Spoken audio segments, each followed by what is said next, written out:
Ok, donc, on a vu dans l'activité précédente un certain nombre de choses concernant une nouvelle unité. Une des unités qui permet de quantifier l'électricité, pour savoir la quantité d'électricité que je me trimballe dans un appareil ou dans un circuit, les volts, d'accord? Et on a vu deux catégories, donc les dipôles qui vont être générateurs, hein, par exemple les piles, comme c'est précisé ici, qui possèdent une tension à vide, c'est-à-dire que là, il y a un stock d'électricité à l'intérieur. Hein. Si je fais une mesure de volts, je vais trouver un chiffre, différent des récepteurs, d'accord, qui eux ont besoin d'électricité pour fonctionner. Et si, lorsqu'ils sont débranchés, j'insiste bien, lorsqu'ils sont débranchés, que je mesure la quantité d'électricité qu'il y a à l'intérieur, bah, je trouve 0. Ça permet de voir les dipôles générateurs et les dipôles récepteurs assez facilement. Et pour faire cette mesure, pour avoir une mesure des volts, hein, pour savoir la quantité d'électricité, j'utilise le petit appareil qui est là, le multimètre. Plus précisément, réglé soit en voltmètre, soit en ampèremètre, soit en ohmmètre. Tout dépend de ce que je suis en train de mesurer. Là, on parle des volts. Si on parle des volts, donc je vais devoir brancher mon appareil en voltmètre. Volt, voltmètre, d'accord? Oui, si on mesure les mètres, on appelle ça un mètre-mètre. Si on mesure les litres, on appellerait ça un litre-mètre. Oui, c'est l'idée, je suis d'accord. Alors, sauf que, un petit rappel, vous voyez, il y a plein de trucs ici. Si je veux brancher mon appareil, il faut que je mette 2 fils. Mais je les mets où? Donc, vu que je veux mesurer des volts, je vais devoir le régler en volts. Donc, je vais devoir mettre un fil sur le V, et un fil qui sera toujours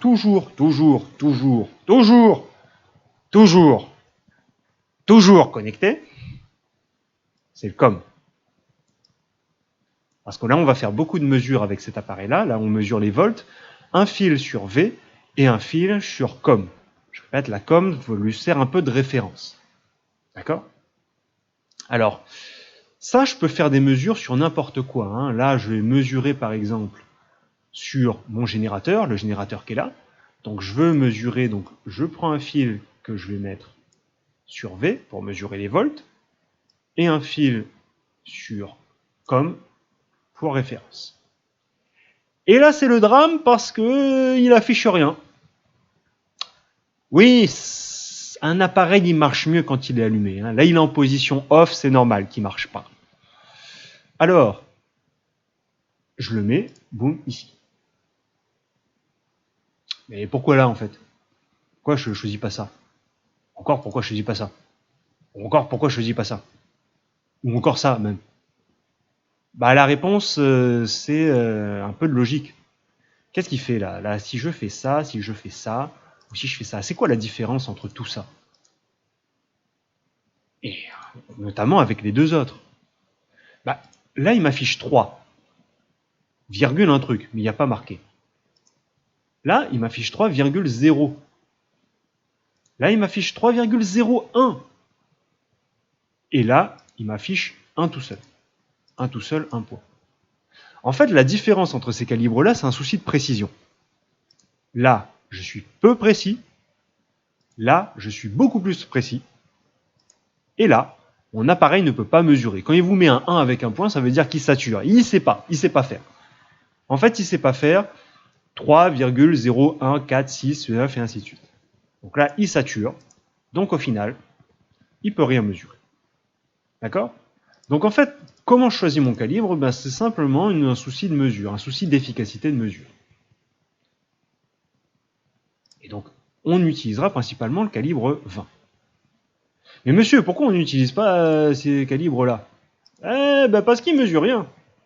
Parce que chaque V mesure, en fait, a une utilité. Quand je mesure des petites tensions, je vais utiliser ça.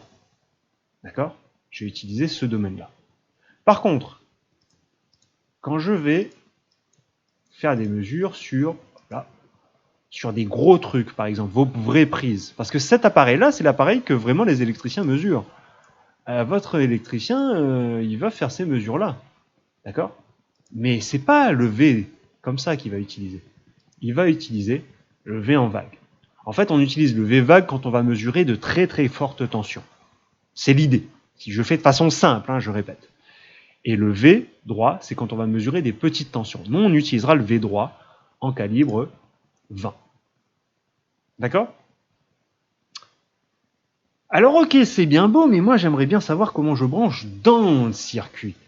Comment je vais faire le branchement dans ce circuit-là? Eh bien, je me dégonfle pas en fait. Je me dégonfle pas et je vais faire les mesures. Alors, petite édite de vidéo, ça serait pas mal.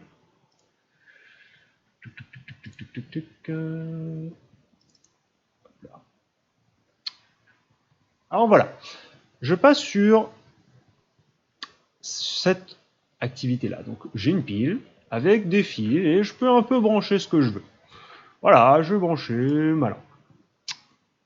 Et ce qui m'intéresse, effectivement, ma lampe, là, elle s'allume, ok. Mais elle s'allume avec quelle quantité d'électricité?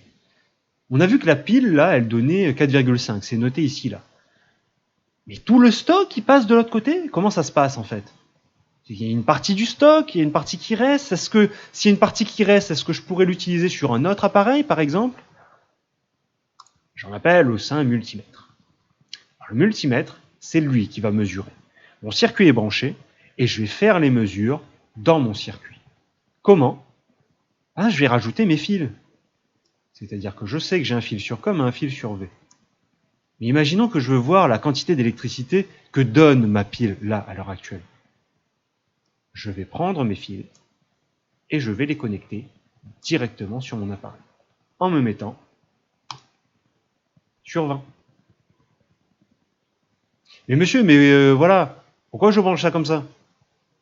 Pourquoi j'ai pas fait l'inverse? C'est bien, Billy, on fait l'inverse.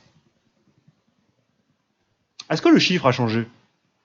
Entre ça, entre ça et ça.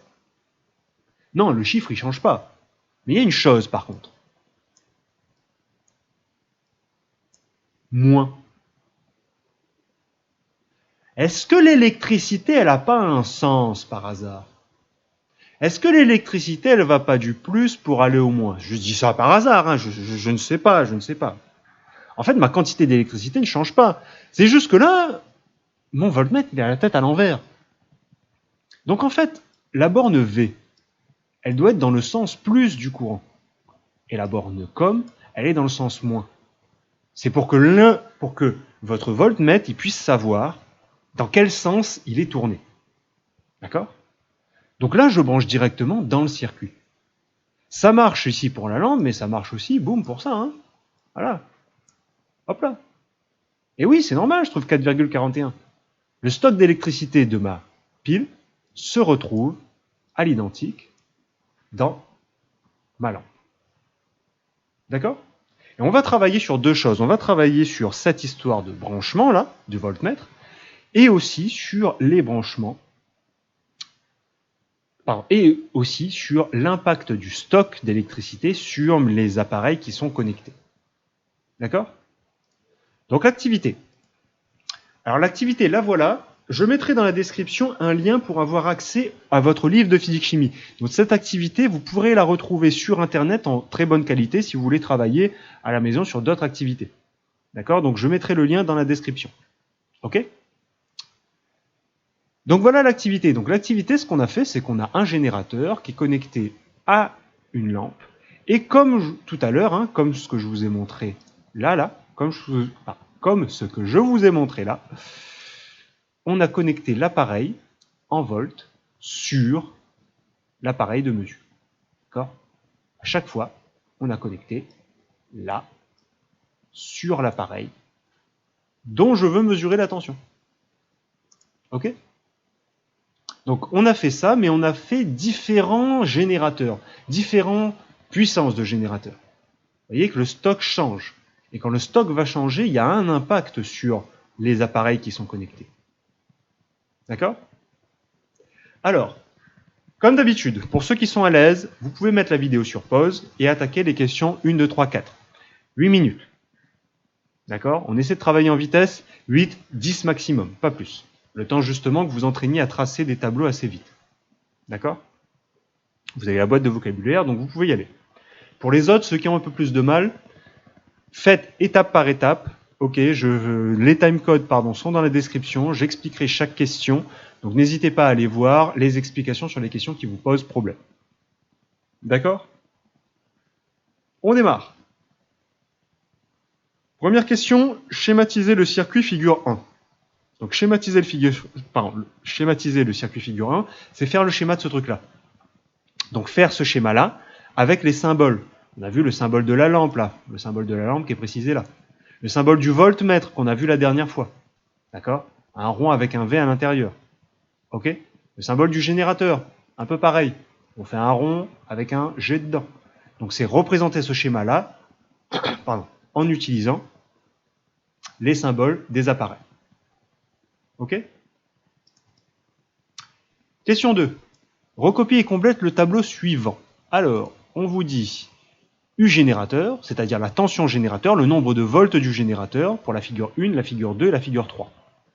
Et on me demande les U de la lampe, la tension de la lampe, le nombre de volts qu'on mesure pour la lampe dans la figure 1, dans la figure 2 et dans la figure 3.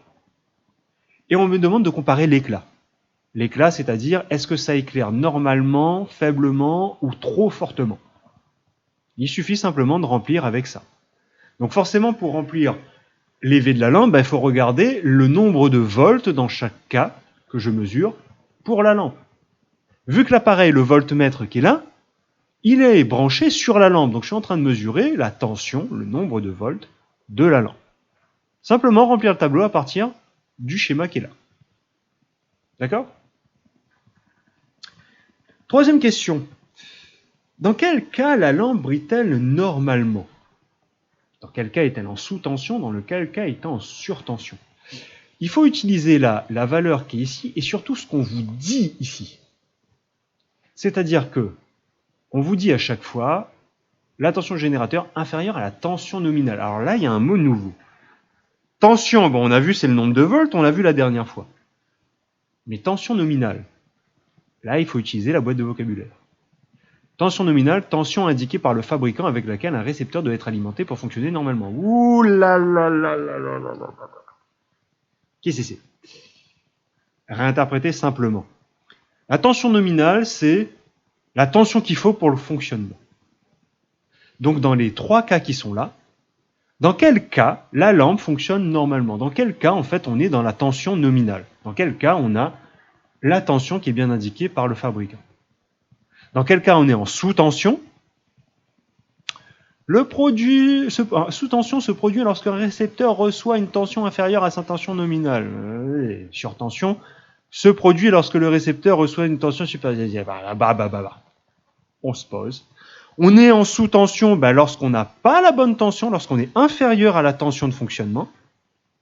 Pour un appareil, j'ai peut-être besoin de 3 volts pour qu'il fonctionne. Si je lui donne 1 volt, il est en sous-tension. Il est en dessous de la tension de fonctionnement. S'il est censé avoir 3 volts et que je lui donne 6 volts, il va être en surtension. Je lui donne trop de tension, trop de volts par rapport à la tension de fonctionnement. Donc troisième question, dans quel cas on est en bon fonctionnement, on est en tension nominale, dans quel cas on est en sous-tension, dans quel cas on est en surtension. Ok? Quatrième, à quelles conditions un récepteur et un générateur sont-ils adaptés l'un à l'autre? Dans quel cas, en fait, dans quel cas un générateur est bien adapté à un récepteur? Dans quel cas, c'est quoi la condition pour que je puisse associer telle pile, par exemple, tel dipôle générateur, à telle lampe, à tel récepteur? D'accord? Voilà, il faut respecter quoi? Ok? Donc voilà, donc on se retrouve pour la vidéo correction. À tout de suite.